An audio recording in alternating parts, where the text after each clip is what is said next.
Hi, it's Mema here. I'm here to show you a little tip. I have chain 15 for this little tiny demonstration. I double crocheted in the second chain, so I have 14 double crochets across. Chain 1 and turn. I'm going to do a couple double crochets.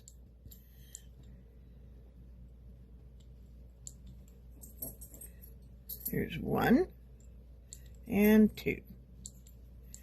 And then we want to decrease, but I'm going to show you how to do an invisible decrease.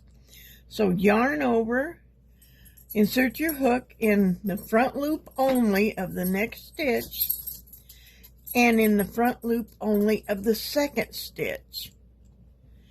Yarn over, pull up a loop, and you have 4 loops on the hook. You yarn over, pull through the first 3 loops, then yarn over and pull through the last one. And there's your invisible decrease, and you won't notice it so much.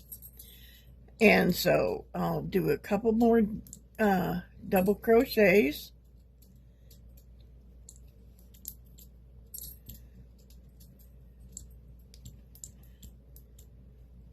And then I'll do just a regular decrease. Now we're going to yarn over, insert the hook into the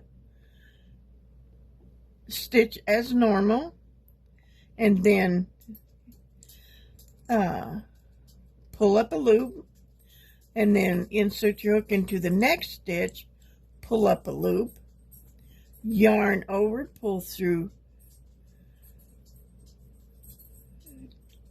3 loops, yarn over, pull through 2 loops. Now you see the difference.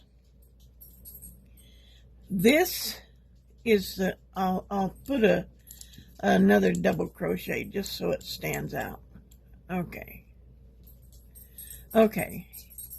Here is the regular one, and you can see it sticks out like a sore thumb.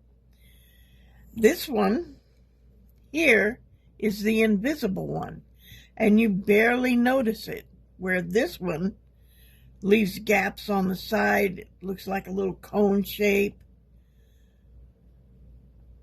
So I recommend using the invisible decrease stitch.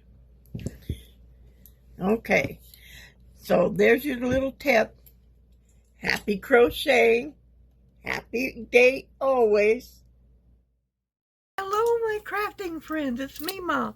I'm so happy for you to join me. And I hope you will like, subscribe, share, leave a comment, make suggestions. You can email me also, and I will be happy to answer any of your emails. So until I see you again, happy crafting, happy crocheting, happy every day.